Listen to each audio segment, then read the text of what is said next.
In 5, 4, 3, 2, 1, incoming!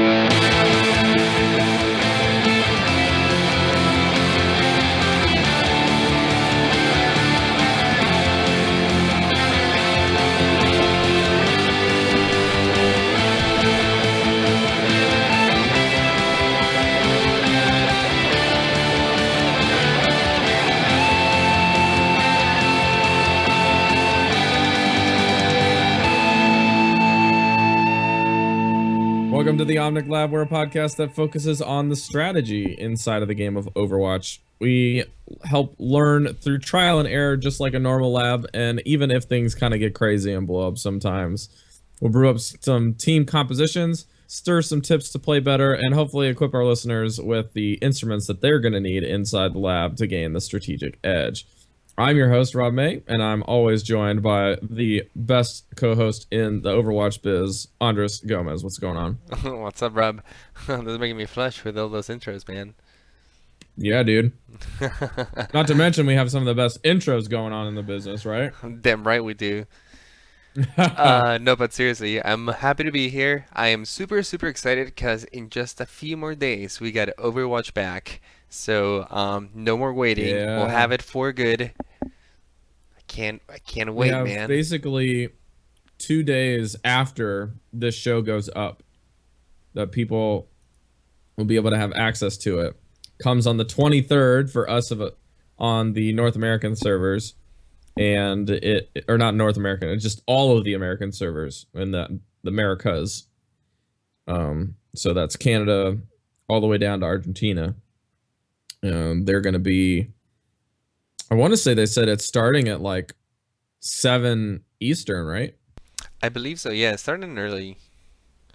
It's Yeah, 4 p.m. Pacific, so yeah, I believe that is 7 Eastern. Their servers are going to just get slammed, you guys. So be patient, wait it out. When in doubt, wait it out. So Yeah, those first few days are gonna be rough-a-roni, so like saying, but I'm gonna tough it out. I'm gonna be there. I already got the only shift that I'm working next week on Wednesday. I already got it covered, so I won't be working at all. I'm gonna have the whole Overwatch week. Nice. Yeah, I'm definitely going to encourage our listeners before we get started on the show to kind of wait it out those first couple hours, maybe even try to get off work the day after launch, because kind of all the quirks and bugs, will probably mitigate themselves by then.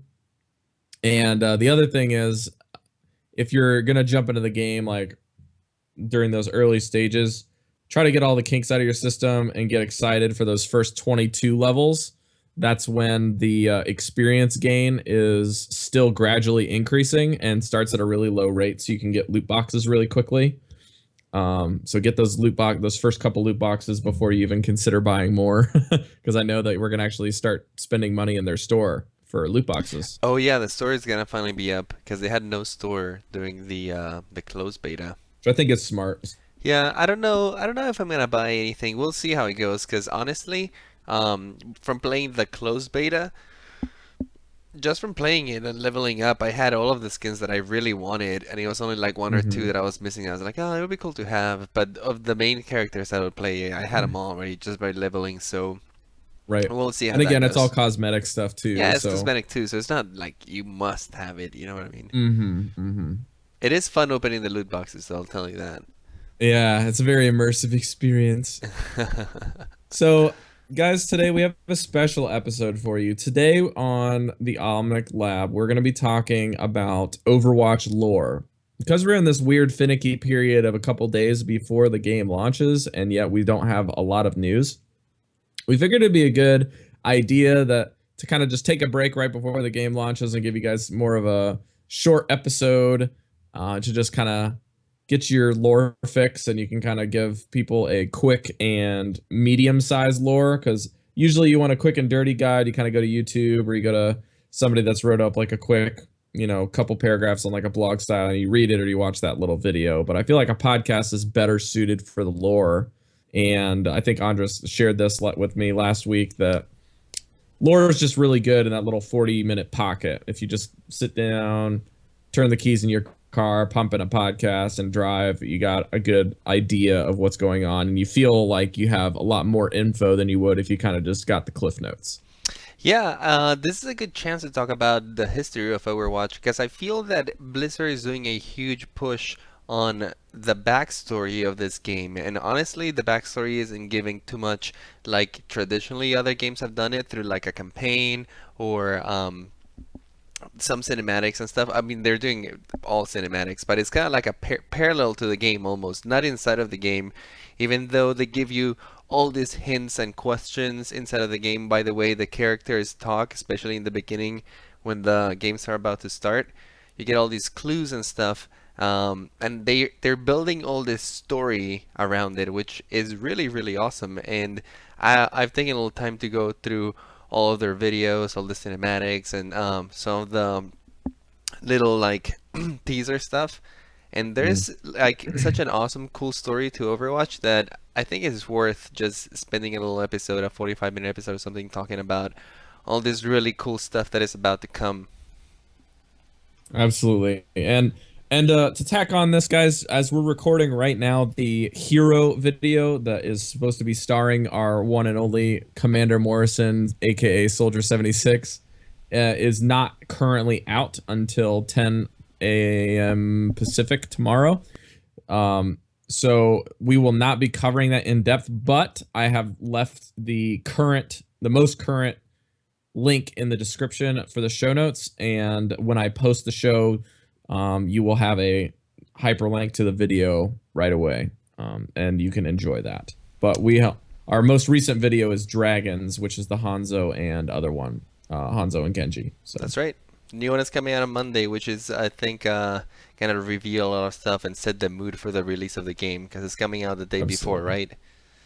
Yeah, and I feel like yeah, it's the day before, and Soldier 76 is really the crutch of or the crux of how Overwatch kind of he kind both of goes under and comes back. I think. I he think it's gonna really hinge on this encompasses video. Overwatch, right? He's kind of like the face of Overwatch. Jack Morrison, Soldier 76, which we'll talk a little bit about in this game. So very excited to see what they release with this cinematic. Absolutely. So without further ado, let's get into the lore and the story behind Overwatch. Let's do some lore. All right.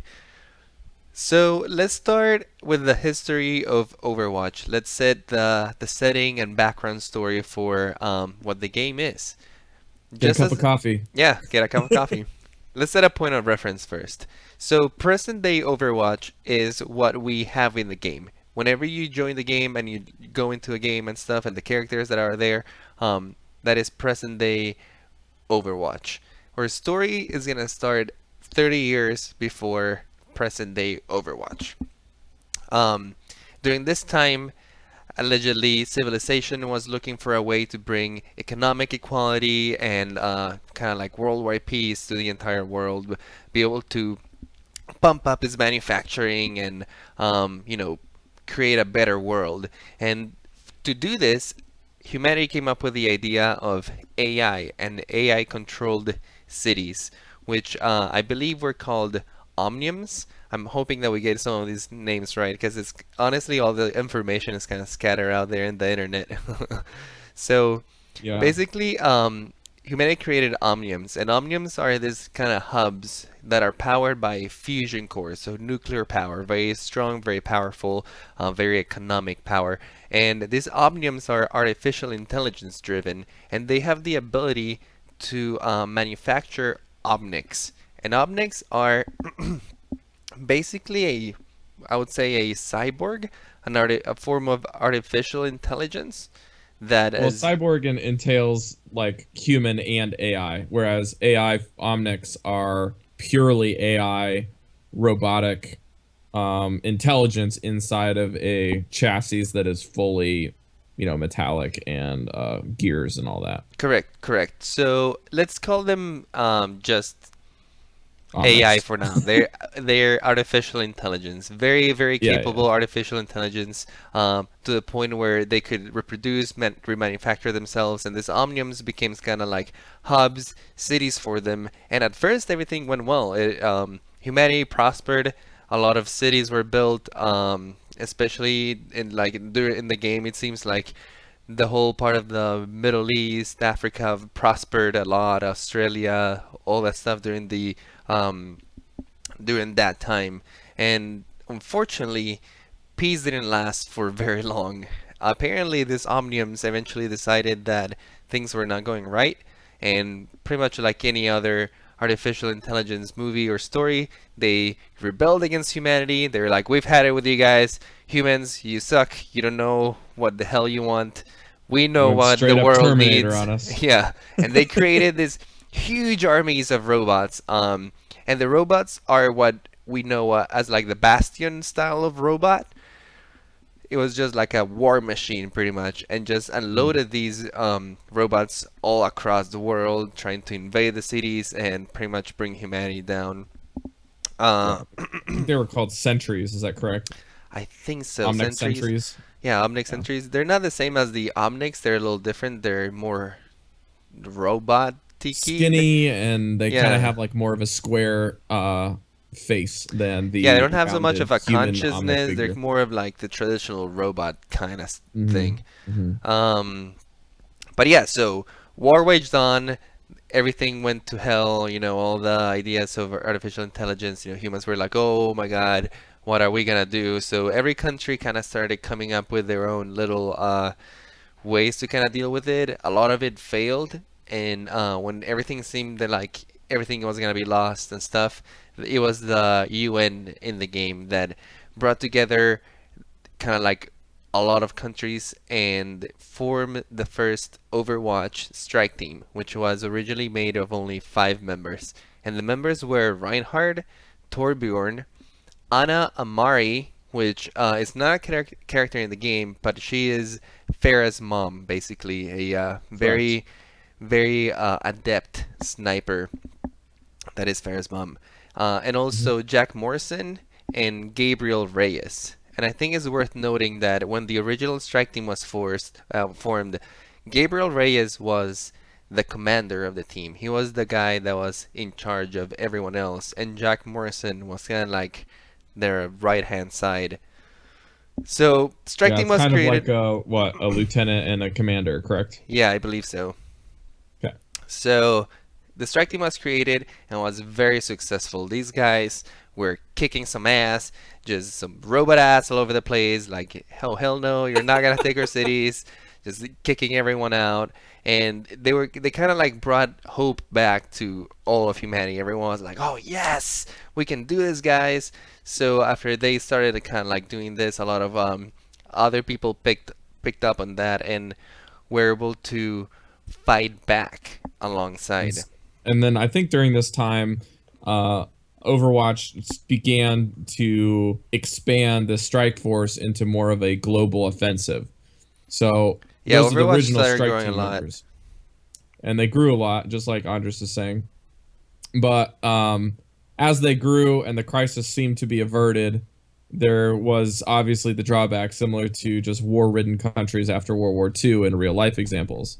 So there's all kinds of war casualties. Like Andres, why don't you break down the world casualty locations Sure. for us?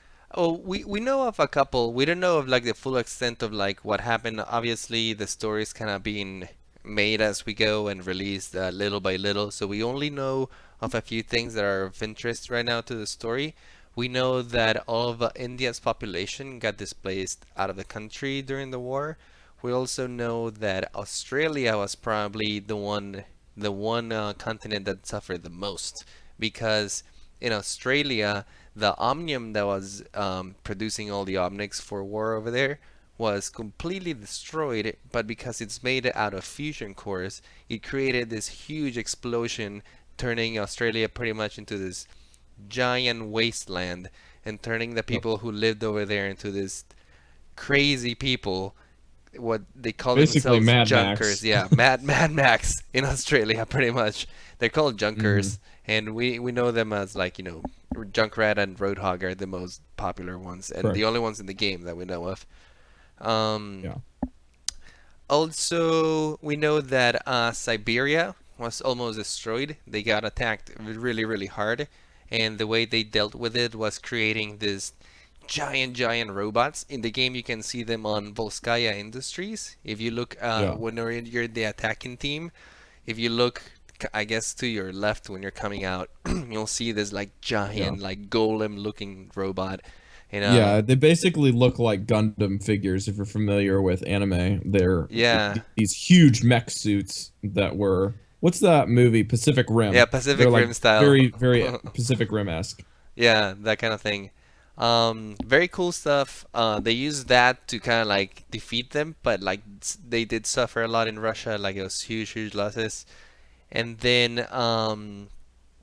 the only other one that South we know Korea. of was Korea. Korea got attacked by this giant robot, which is pretty fitting. And the way that they dealt with it was recruiting all these professional gamers and stuff to pilot their mech program.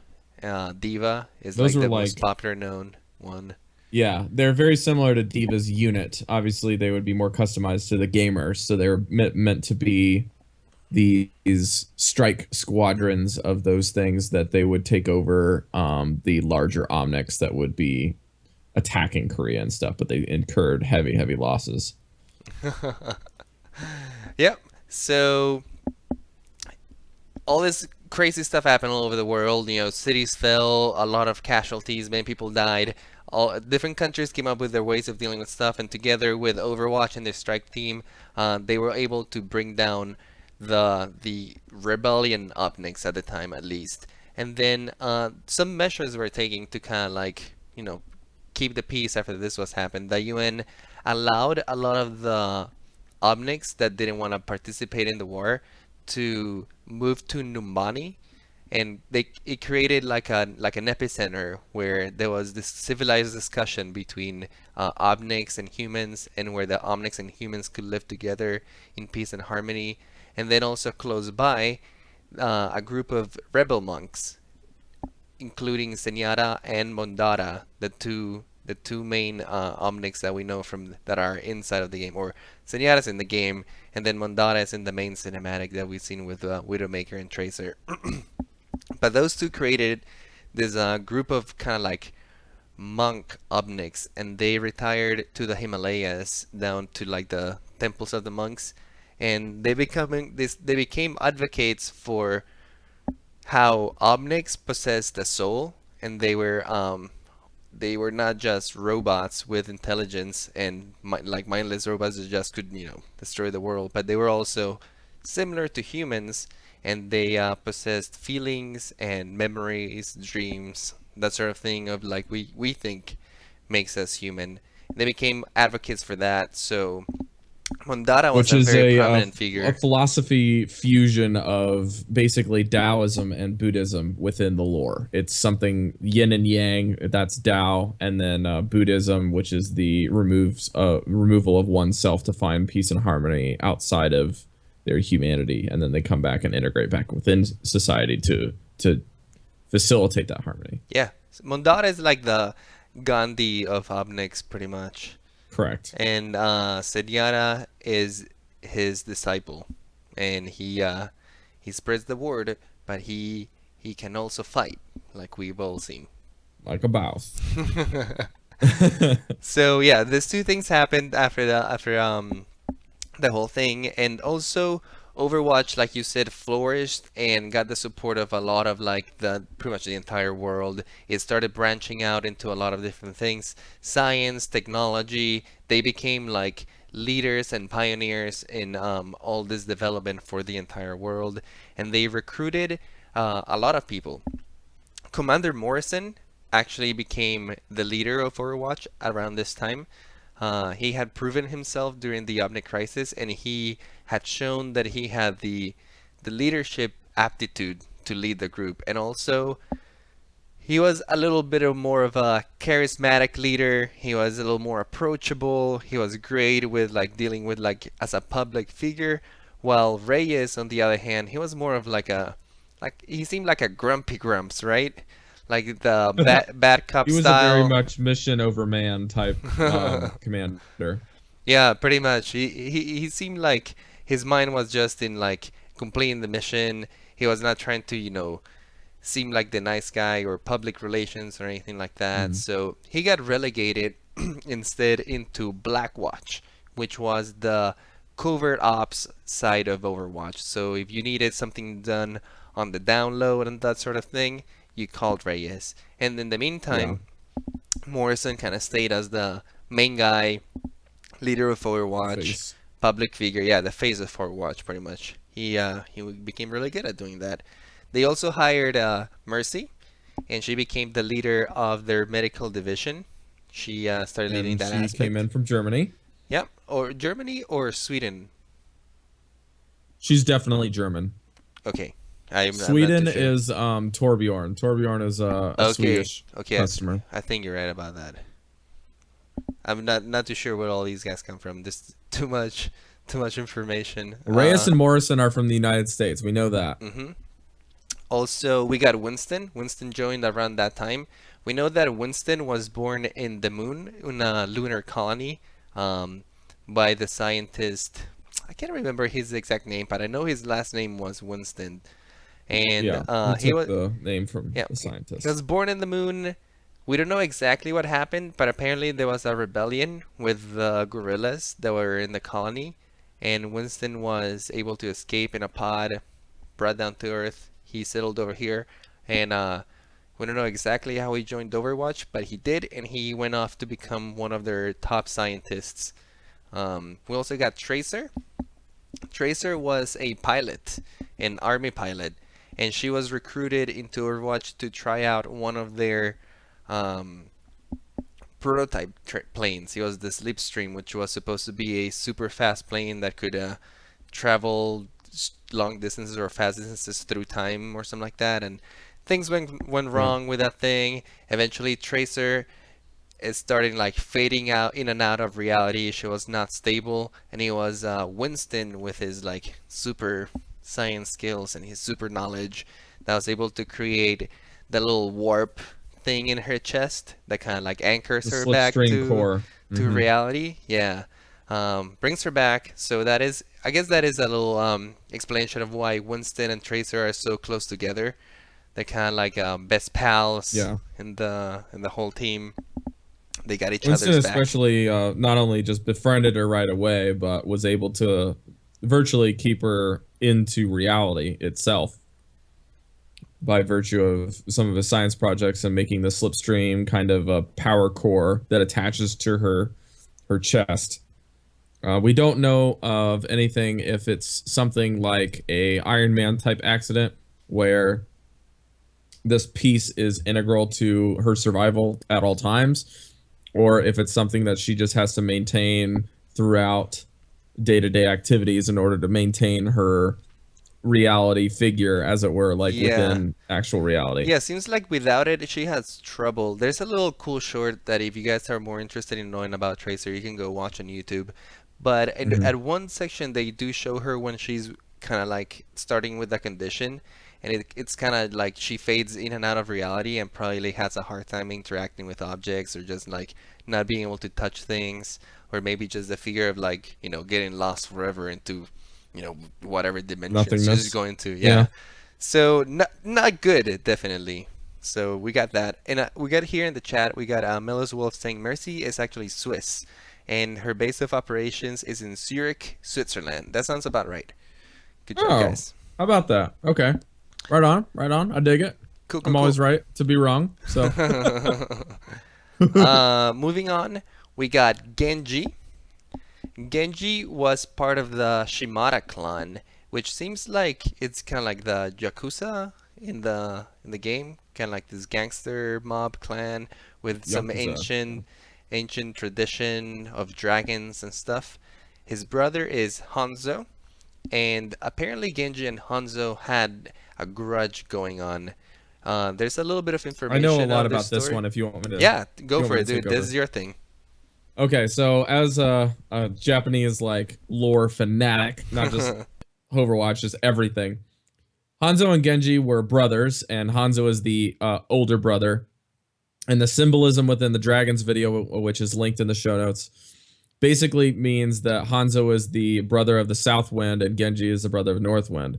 Basically, under their father, before he perished, Hanzo was the older and the inheritor of the entire Shimada clan.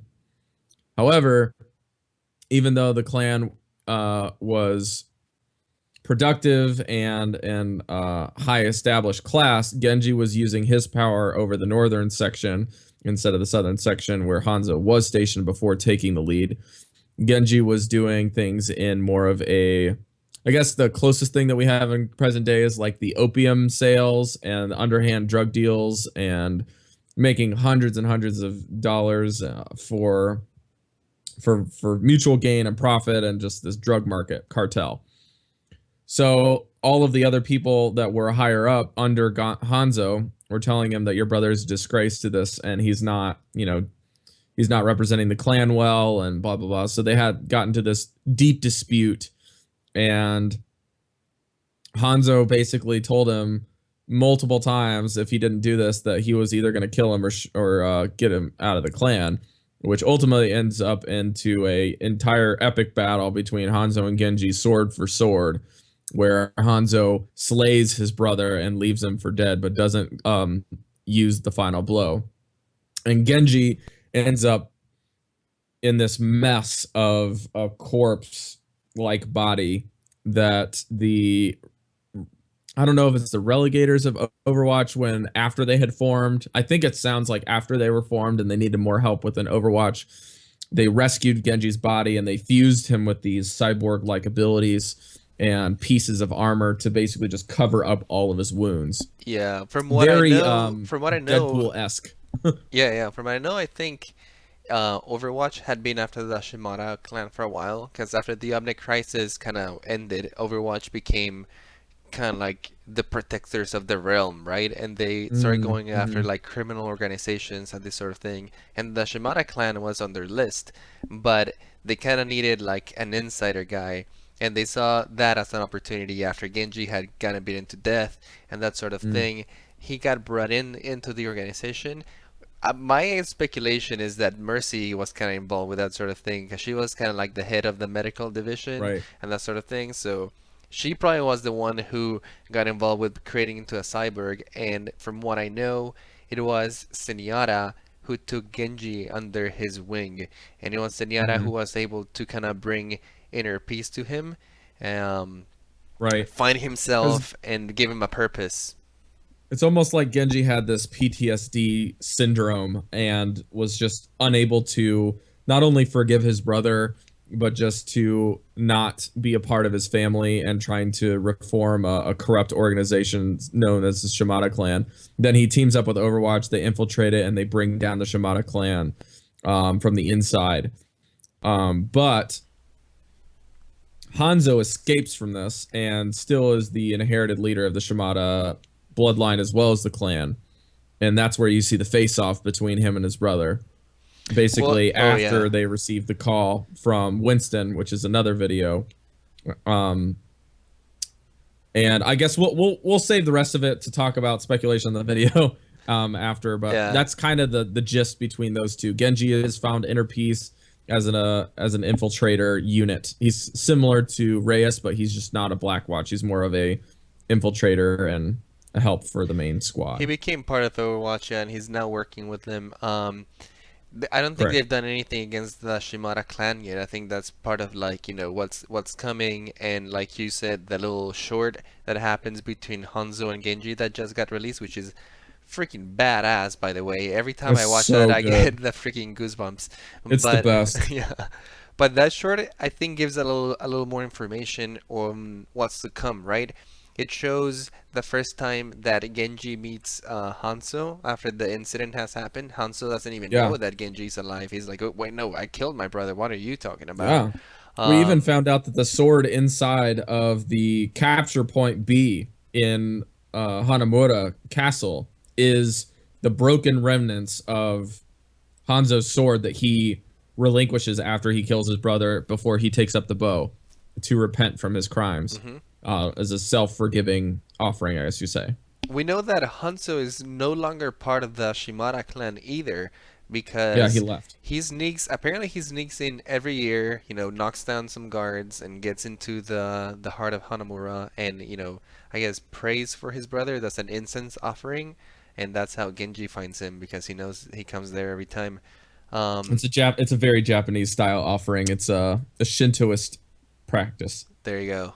You're the expert. And then at the end at the end of the episode we see Genji basically recruiting Hanzo, just extending the offer, telling him like, "Listen, man, I found my guys, I got my crew. I'm gonna go do something that is worthwhile for the world. Do you wanna join me? 'Cause you're my bro, right? Like double dragon is better than just one dragon." So Hmm. basically that's where we end with that little short. So I thought that was pretty cool, like little setup of let's see if Hanzo can join the good side. Yeah, we'll see. Hanzo is the typical older brother in most mentalities where he feels like he can't forgive himself, Mhm. and Genji sees right through his facade. Mhm. And it's almost like Hanzo is in this denial stage where he doesn't want to believe that this cyborg of a thing is his brother Genji that he murdered. He's like, I watched you die, and then he walked away, and he's like, I'm trying to honor you, and then Genji's saying, I forgive you, and you need to forgive yourself. Yeah, we got a couple cool things over here. Melos Wolf says that Genji had a really hard time accepting his body as a cyborg when this first Right. happened, and we don't know much details about the story, but I bet like that whole transformation, being betrayed by his own bloodline, his own bro, just almost killing him, then he becoming pretty much like I guess like a Darth Vader of Overwatch, right? Like whole body freaking Yeah. changes, like his identity was probably lost. And he was Yeah. really Zenyatta who brought him back. Overwatch linking him with his Zenyatta was the critical turning point in Genji's career as an Overwatch member. So it's a huge like symbolism of like Genji already accepting himself for what he is now. Some people would say kind of like as a monster, you know, like as a different being of what the normal is. Now can Hanzo accepts himself for what he is and come around. And we got Strokan over here saying that it was Dr. Angela Ziegler or Cycler who performed the operation on Genji. Who that is, I don't know. Sounds like a Mercy's associate, I believe, in some of the Probably, stuff I was yeah. reading on the lore. So it wouldn't surprise me. Cool, but moving on. The last one that joins the crew around this time is McCree. And McCree is really interesting because he is an outlaw. He's actually part of an outlaw gang that is, you know, robbing places and stuff and just, you know, getting up to no good. It's called the Deadlock Gang. He's part of it. I believe Roadhog and Junkrat are part of this gang as well. Am I wrong on Yeah, this? it's a global gang, Yeah, so it's yeah, not yeah. a small thing. So yeah, it's a big operation. Overwatch, like just like the Shimada clan, is after this group, and it's Gabriel Reyes, who with Black Ops of or Blackwatch is able to infiltrate into the Deadlock gang and capture McCree. And he basically gives him a choice. He's like, "Listen, man, either you join Overwatch and you help us fight, because obviously you got some skills, you got some gunslinging skills, like." Probably he almost got killed or something in a fight. He's like, I don't want to have this guy on the bad side. We can use that peacekeeper for ourselves. Bring it on, McCree. And McCree, he's not a stupid dude, right? He's a very street smart kind of guy. So he was Yeah. like, well, I can get locked up and go away forever, or I can join these guys and actually, you know, do something And that is worthwhile. he's not recruited like a mercenary either. So that's a very important thing. I think a lot of people that I had talked to were thinking that McCree was like recruited by virtue of being a gang member, and then they bait him off to just be this, you know, this Yeah. or mercenary guy. And it's like, no, no, no. Like if you watch McCree or you play McCree and you hear his titles, or you watch and read the comic is very geared towards putting you into this mentality where McCree is just always in the wrong spot at the wrong time, Yeah. bending the rules for his own gain. And then he shows up, and then like everybody just blames him for the crimes. And then he's like, just give me a head start. I'll get it myself out of here. But he's always got that honor code that kind of Yeah. supersedes most of his actions. He was part of that gang, but he does seem like that. He does seem like he got put in the wrong side of the law, kind of almost by like his not destiny, but like he was like put into it by life. You know, I mean, he didn't really Mm-hmm. choose to do that. He honestly, he seems like Right. he's a good guy. He's down for honorable things. He doesn't see the he wasn't doesn't want to see the bad guys win, but he also, in a way, he doesn't care that much. He kind of just wants to be left alone, do Very his laid thing, back very laid gunslinger. back. He seems like, for a lack of a better word, he's been fucked over before a little bit by other people. So he's kind of like, I'm not gonna involve myself in this. Um, but when Reyes found him, he gave him this opportunity, and I think McCree finally saw that as, I can actually make something worthwhile for the first time, and I think he Right. embraced it. We have a little clue inside of the game. If you join a game with both Reaper and McCree at the same time, Reaper will tell him something like, "I taught you everything you know," and then McCree will be like, "Not everything," or something like that. Yeah, they got the little fun banter at the beginning of the match when So you're it queuing seems in. like, yeah, Reyes took McCree under his wing and was kind of like, hey, kind of like disciple mentor kind of thing. Taught him The a couple, Blackwatch Bros. yeah, taught him a couple tricks of Blackwatch, and I'm sure McCree had a lot of skills for himself already, but picked up a few tricks along the way from him, and they kind of became like, partners, partners in crime. All right, so that's the lowdown of Overwatch, guys. Now we have the last couple members of the game that we don't have a direct line to Overwatch or necessarily a polar end. There is another group called Talon, which is the opposition to whatever Overwatch does. And the key figure there is Widowmaker. And Andres, I'll let you take it away from there. Sure, there's a couple other characters that are hanging around. Let's start with Widowmaker. Widowmaker is the wife of Gerard Lacroix.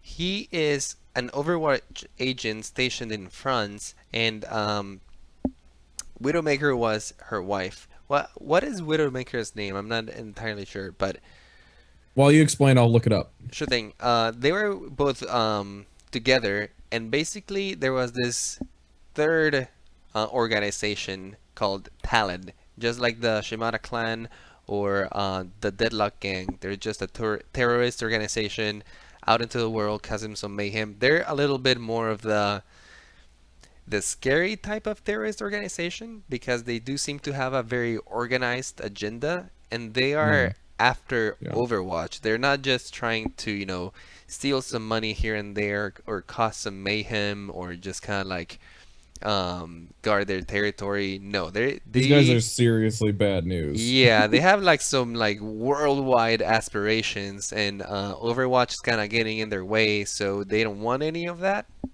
So they started planning a lot of like nasty stuff around Overwatch, and Widowmaker was one of the things that they did against them. They basically kidnapped kidnapped her, brainwashed her, Amelie, I think um, is her name because it's Amelie. French. There you go. They kidnapped Yeah, her, poor little girl.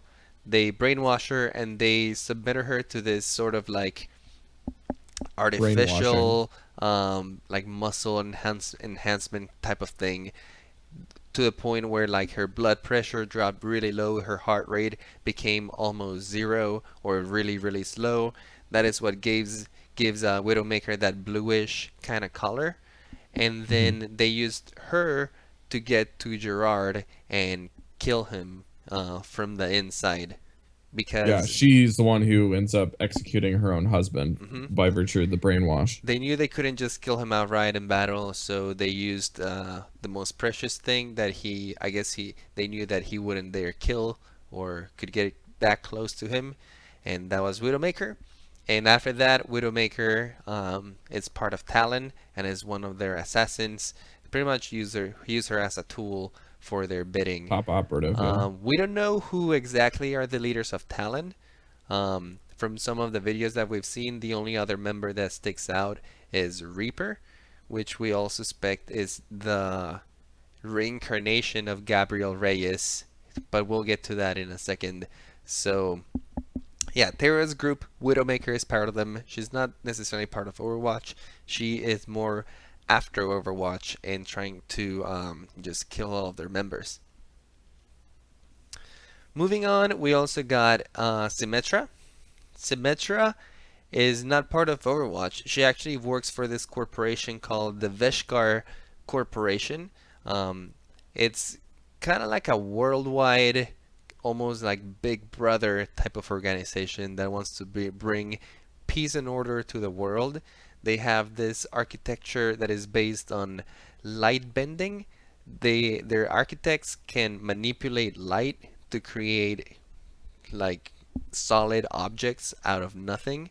So they have like this incredible technology where they can create very organized, very polished cities, but then they also have this very strict, almost fascist style of rules where they almost want everyone to walk in a line, very orderly, very like I don't know, like strip away. It's a really trippy way of like it's a sticky political situation basically where the ends justify the means. Exactly. So in the middle of all this like civil war and unrest, we got other corporations and interests trying to move in as well, and the Vishkar Corporation is one of them, trying to impose their own set of rules. And then they use Symmetra kind of as their vigilante. During the day, she's an architect for the company, and then during the night, they use her as a tool to enforce their own purposes and their own agenda. Um, from what we know, she's a little bit torn. She wants to fight for a better world, a world that is organized, and she probably had a very tragic childhood, which we know from the comic. Very disorganized one, which affected her life greatly. So now she wants to bring peace and order to the world, and she thinks that the Vishkar Corporation is the way to do it. But from other people's point of view, the Vishkar Corporation is just stripping away the human rights and just kind of like stepping over people and trying to do things a little shady with Symmetra kind of on the sideline. Right. And the organization in the comic is more of the focus than Symmetra herself. So we still have a lot of mystery revolving around Symmetra that I believe we're really excited to hear more on. Cool. And then we also got Lucio. He is from Brazil. He's a DJ. He was a cool guy. He just liked to chill, groove, do his music, and do this whole thing until the Vishkar Corporation actually moved into his city and started imposing all these rules and enforcing all this stuff. And he was like, "Wait a minute, we like freedom over here. We don't like all these rules that you're imposing." And he basically becomes a freedom fighter using his sound waves and all this crazy. I don't know how he got all those little powers or machinery, but he becomes. Well, he a freedom stole fighter. it from Vishkar in Oh, order to there you go.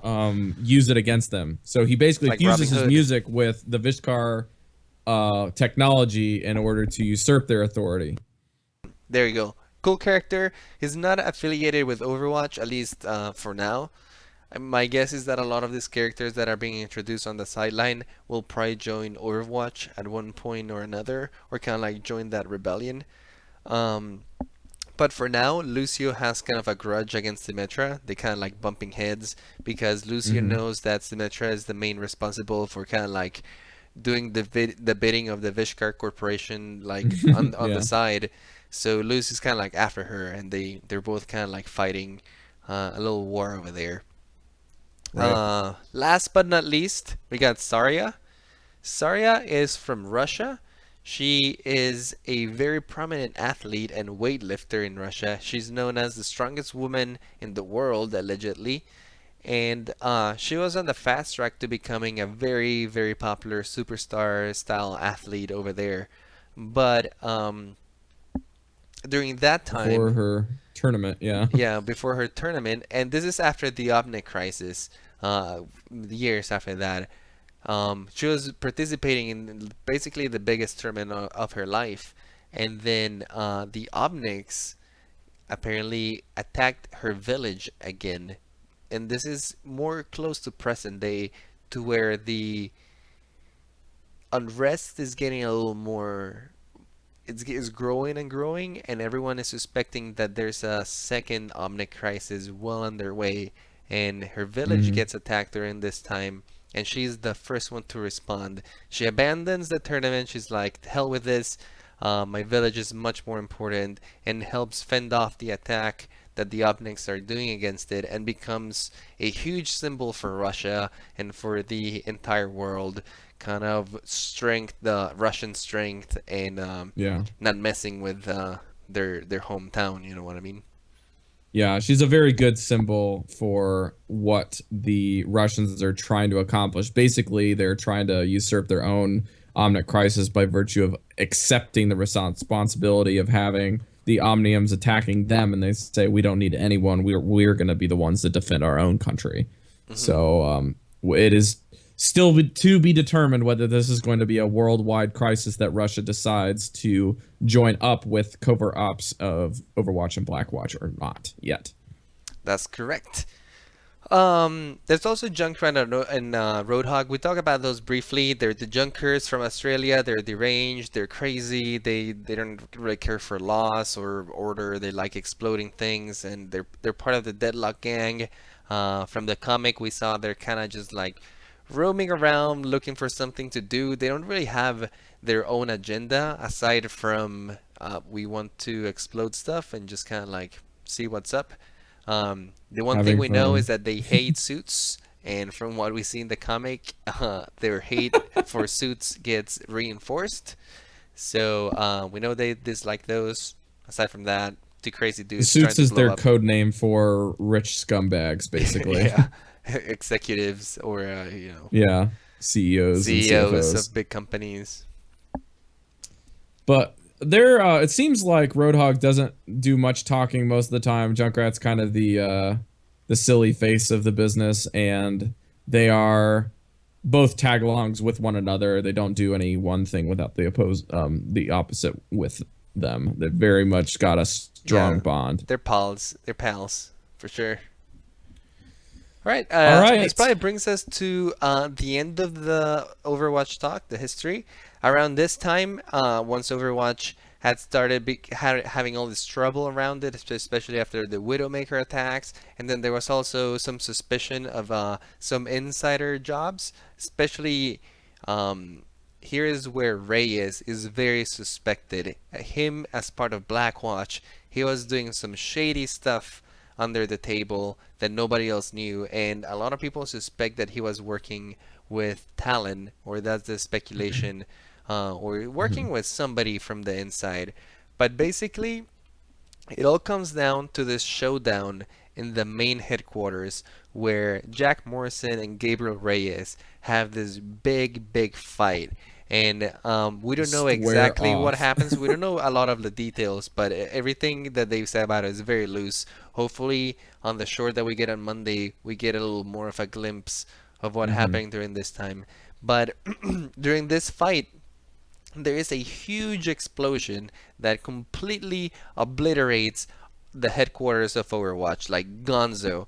And during this explosion, everybody believes that, okay, there's no way Morrison and Reyes survive. These two dudes are gone, dead. This is the end of Overwatch, pretty much. After this, all of Overwatch activity becomes illegal. The UN are like, you guys are too dangerous. You guys don't have your shit together. Your headquarters is exploding. Your commander is dead. You're suspected of illegal activity all over the place because of the shady stuff that Reyes was doing on the side. Then you got like the wife of some of your agents killing your own agents and becoming rogue agents. All this like civil So unrest. they Yeah, disband Overwatch gets and red disbanded. list it Red from listed. Yeah, you ever can't. reforming. You guys cannot come back. You guys are a huge liability, pretty much. And Morrison disappears off the map. Later on, re-emerging as we know as Soldier 76, but no longer a part of Overwatch. He's kind of like a vigilante at this point. He is a little bit resentful.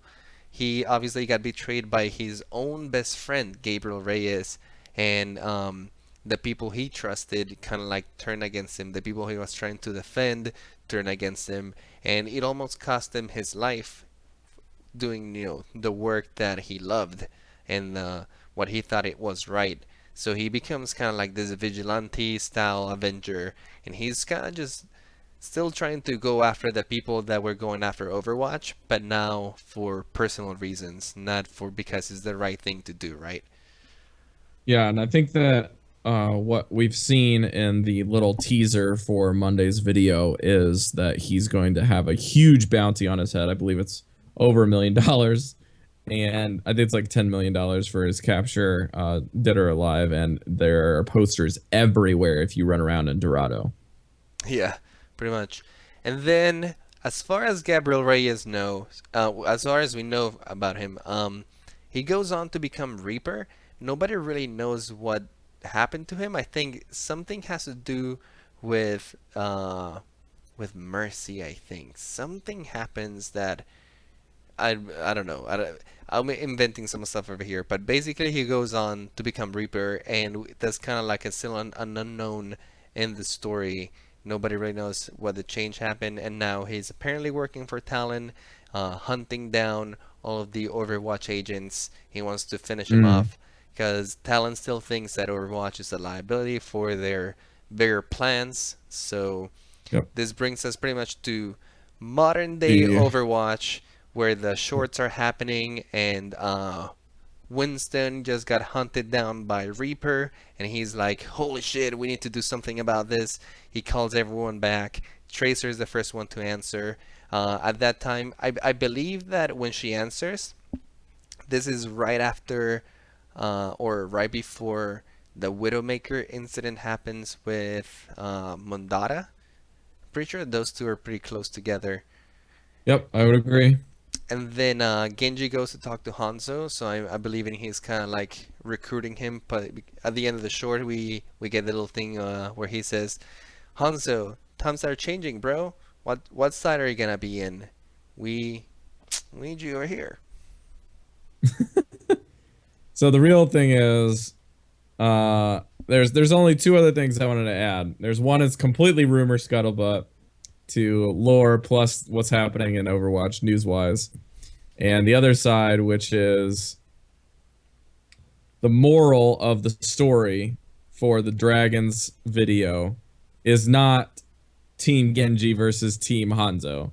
Although the fight was freaking stupid cool. Oh my god, that's so cool. And you could argue that Genji won that fight pretty handily, I might say. But rather, the Shimada are brother, and Shimada is the bloodline, and the bloodline continues, and only peace and harmony can be achieved when the two dragons of the lore walk in harmony together towards the same cause, aka walk the same path. So that is Genji's sense of expressing himself to his brother that I have forgiven you, I am accepting who I am, and you need to accept yourself for who you are and what you've done and forgive yourself and then move forward and join this cause that is good and righteous, in how it seeks to go about harmony, not really righteousness versus unrighteousness. It's more of a, this is how we have to achieve harmony by going to war. So it's very, very cool, but that's what I got out of it. So I'm Team Shimada all the way. No Team Genji, no Team Hanzo. But if it comes down to it, my boy Hanzo. So gotta go with the bows, bro. All right. So I guess to close it off, just a quick mention. We got the comics. All of the comics are pretty much up to date in present day of where the characters are at. So they're awesome little clues of what is happening. We got McCree kind of on the run in his comic.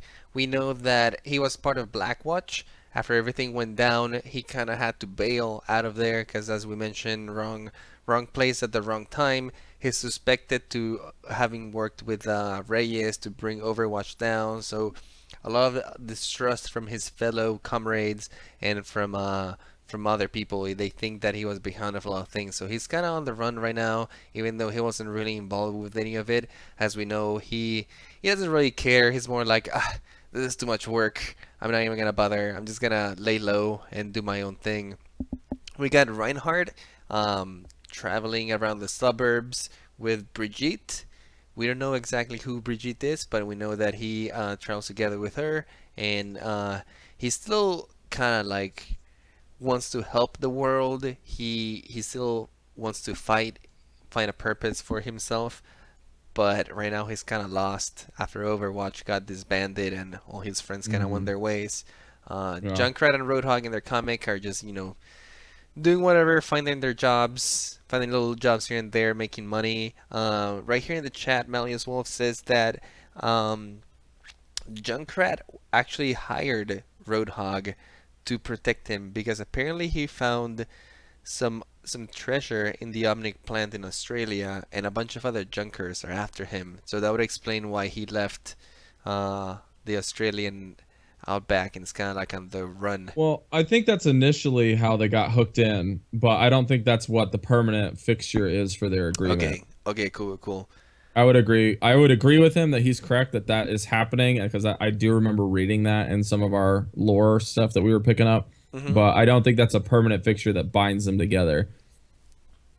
They kind of have a mutual hatred and mutual interest a lot of the times, and they kind of just split it 50-50. So they're both happy with that kind of original agreement that he's kind of, he's the big brother to Junkrat in essence. But yes, they're both they're both junkers. I mean, everything's tooth and nail out there in the outback right now. So Yeah. Aside from that, yeah, we got the two brothers just got reunited. Genji trying to recruit Hanzo back. We'll see what happens with that. We have Tracer, who just got linked up with Winston. And we got Widowmaker, who just killed Mondara. So this thing just went down. We still don't know the repercussions of this, or what this is gonna mean for the Omnic Crisis. That might be the event that triggers that second Omnic Crisis that really makes Overwatch really need to come back together to help the world. And then we know that Tracer and Winston eventually link up, because the first cinematic that they ever released was when they're in Numbani trying to defend Doomfist's Gauntlet from getting stolen by Reaper and Widowmaker. I know that this happens after Mondara is killed. So correct. We still don't know how things escalate over there, how they eventually get together and find out that Widowmaker and Reaper after Doomfist's Gauntlet, but I'm sure that's gonna get explained at one point or another. So that's where we are. Do you have anything else that you want to add? Any questions that you might have for our audience? If you guys enjoy this episode, let us know your speculations. Like, I have so many speculations on mine of what's gonna happen. So let us know yours. And how We definitely have about more questions than we have answers right now. yeah, right. So again, guys, we've linked all the comics, all the videos, including a couple teasers and the original cinematic trailer, as well as the little fun thing that Winston released to try to get people to ask them if they're with him or against him. And then we even linked the Overwatch wiki page, and you can go check out that, or you can just search Overwatch Gamepedia. That's another website. This category had a lore page, so I just clicked that one and sent that for you guys. There are no new iTunes reviews this week, but it's the best and the only way that you guys can support the show for free aside from listening. It's the best way to go do it. Just send us a review, write something nice. It doesn't take any time, but you have to write something for us to see it, and then we'll read it on the show. And we'll thank you, because we really appreciate people like you. Feel free to send us emails. Let us talk about stuff that you're interested in strategically, especially since the game's launching. You're like, man, I'm struggling on this. Why is it so hard? Or, hey, I'm trying to come up with a good team comp for a competitive scene, and, well, how do you do that on this kind of a map? Or how do you do that with this style of play? Email us, tweet at us at Omnic Lab, email us at omniclabpodcast@gmail. And the last thing on this before we go into how you can check out more of our stuff is the scuttlebutt of a new support hero that is a sniper. This is really cool. This is the link of the week. It is a hooded Omnic sniper that people think this is a character called Sombra. And it's all speculation, so don't take this with an ounce even of salt. This is like 100% total speculation. But there's pictures and screenshots of videos, plus some of the behind the scenes stuff that they did with GameSpot, and it's really convincing. That's all I gotta say. So you should go check it out. There's a lot of rumors behind it of Sombra being Farah's mom, being a great sniper, and rumors of her in the game maybe being like a support style sniper or like a long range support or something like that. At one point, Yeah. Reaper does in one of the cinematics does say, or I think in the game when you're in Mexico. What is the Mexico location? Dorado? In Dorado. Yeah, Kings Row? when you're sometimes Reaper will say, "Where is Sombra when you need her?" or something like that. Which kind of alludes to be her being like support-ish kind of stuff. Yeah, she definitely looks like either an Omnic or a cyborg, similar to having a suit. And it's very cool. hmm So yeah, go check it out. Eat up that speculation. Maybe we'll get it in a couple weeks. I don't know. After launch, we'll see. Yeah. What are some other ways that people at home can get involved with the show, Andres? Aside from leaving us a little iTunes review, share it with your friends. If you guys have anyone who's interested in Overwatch and might find a kick out of the podcast, please share it. It really helps spread the word out. Also, chat with us on Twitter. Let us know how we're doing. Did you guys like this lore episode?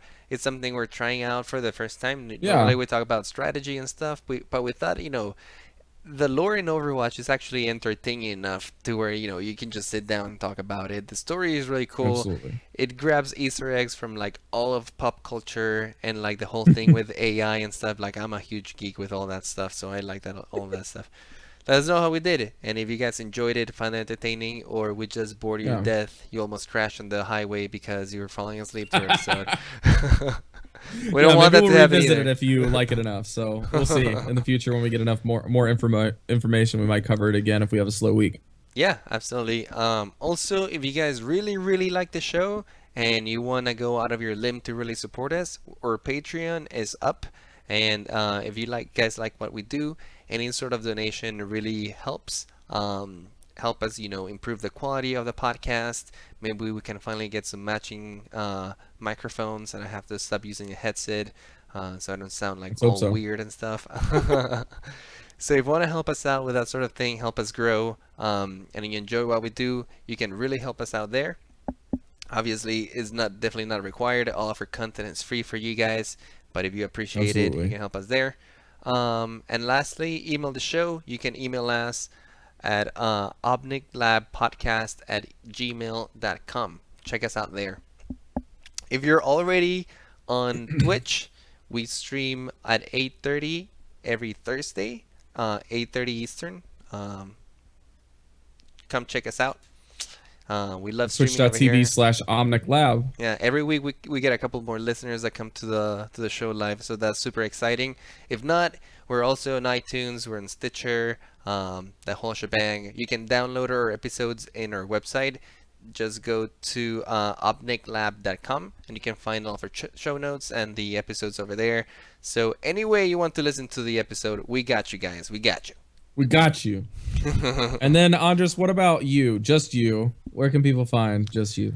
All right. And if you can't get enough of me during the show, you can personally find me on Twitter at iPlayGames. You spell that IPLAI Games. Or you can also sometimes find me streaming on Twitch. I usually just tweet out when I'm streaming. So follow me there if you want to, find out when I'm streaming. I tweet it out a little bit in advance, but my Twitch is twitch.tv/iPlayGames with a Z. Yep. And don't forget about your podcast there, Andres. What's the other podcast you do? I also run another podcast. This time it's a Hearthstone podcast. It's called Coin Concede. If you guys play a little bit of Hearthstone, we discuss strategy, we discuss tournament news, we discuss what's going on in the game, what we're playing, all this stuff. We got a legendary host, Cora. We got me, that I've gotten legend a couple of times, and I normally get up there. And Cinder, which is super awesome with all the tournament results and stuff. And Kenny, an awesome host. Come check us out if you guys like Hearthstone. We got great tournament stuff. That's one of the key milestones that they've really been focusing really well on. Cinder does an excellent job at covering that. Yeah, we got a lot of positive feedback on our tournament coverage, so we're very happy with that. Yeah, it's very tight and organized, and it doesn't take a whole lot of time, but it's thorough enough to keep you interested. But that's it for Andres. That's it for the show. Where can you find me? You can find me on Twitter, not Rob. You can also find my Facebook is just a digital online portfolio. I uploaded a couple of the brands that I've done. I just rebranded my podcast as well, and that's on there. So it's facebook.com/notrobmedia.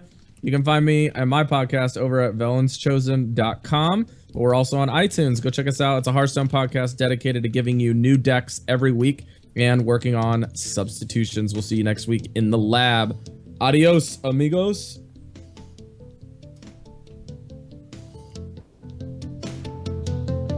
I have nothing more to teach.